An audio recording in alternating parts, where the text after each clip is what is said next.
Scaffer, obviously first home defeat of season at Dagenham. How do you assess that one? No, obviously, when you think about last week, I thought we deserved really to get beat away at Ebbsfleet. I thought the performance level was a lot higher today, but unfortunately, when you come and do post matches as a manager, the only time you're right is when you win.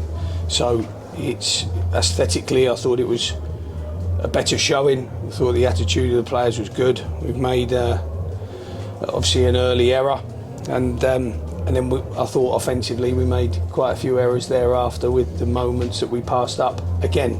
So it's very easy to dissect it and try and depict and describe how I saw it, but it's very hard to deliver that message with any sort of weight when you've been beat. What was your verdict on that goal? Coming down the left side, I think Parksy had two men to deal with. What's your take on it? Yeah, no, it wasn't Tom. It was an advancing fullback, and it was a scenario that we were prepared for. We were prepared for it, and that's what happens when you don't execute, and that can happen at both ends. Absolutely. What we've become very good at is it doesn't happen too often to us, but it happened very early, which I was really disappointed with, because when you start the game, everything should be at the freshest point of the player's performance, energy levels, focus and concentration. And then I thought we dealt with Umara very poorly once the ball had got into the box. So there's several stages of that: the goalkeeper's distribution, the receiving by the fullback, and dealing with Josh. So it's normally 3 errors minimum that lead to a goal, but and that was the case today for sure. Yeah, and a suspension with Fergie coming off late in the game. Just your take on them 2 yellow cards. The referee is the referee. There's no point talking about them because they just ruin games. They've got so many rules now. You're not allowed to blow your nose. You can't sneeze. Anything like that is deemed, some sort of poor conduct. And then we pay for it. I was booked for punching the air. Carl was booked for shouting aggressively onto the pitch. So I can tell you from our moments with the referee in those situations, but it just ruins it. I thought we could have had 2 penalties. I thought Gary's disallowed goal, or Manny's disallowed goal, should I say, but the header from Gary I thought was very soft. Very, very soft. So, but we're seeing it more and more. So the quicker we probably rid ourselves of any sort of attention towards them, the better. But they're very happy at the moment giving out. I don't think there was a bad tackle in the game, and there must have been 10 yellow cards between both teams comfortably. So I think that's the state we're in at the moment. First time we've got to see Gary Medine and Manny Disaruvwe on the pitch together. Is that a partnership we can expect to see develop further? No idea, absolutely no idea. I think at the moment the actual connections between systems and partnerships and units, I think is probably second to that last touch, because the system geographically starts you in a place from kick-off, and then off you go and play football as everyone does. But that last touch has evaded us again, and we haven't scored nearly enough goals. And today's probably one of 2 or 3 occasions in the first 10 games where probably should have wielded 2 or 3 goals in with the moments that we had.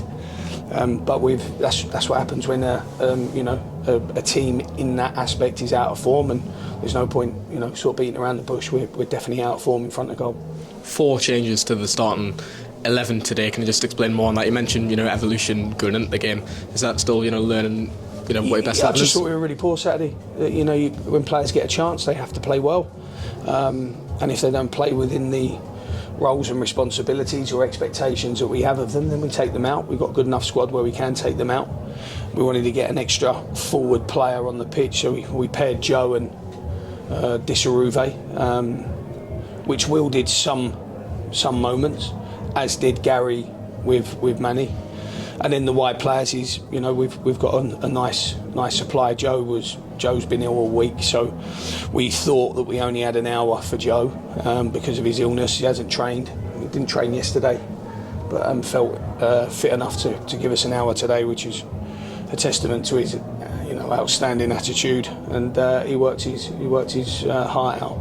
So I think all of those little pairings, they have to keep moving along. I think all those observations, but we must find the consistency to our output, especially offensively, because that's the department that's willed in the least, and obviously then bringing the most amount of change game on game. So the consistency individually and unit based or team based, definitely has to improve in that department.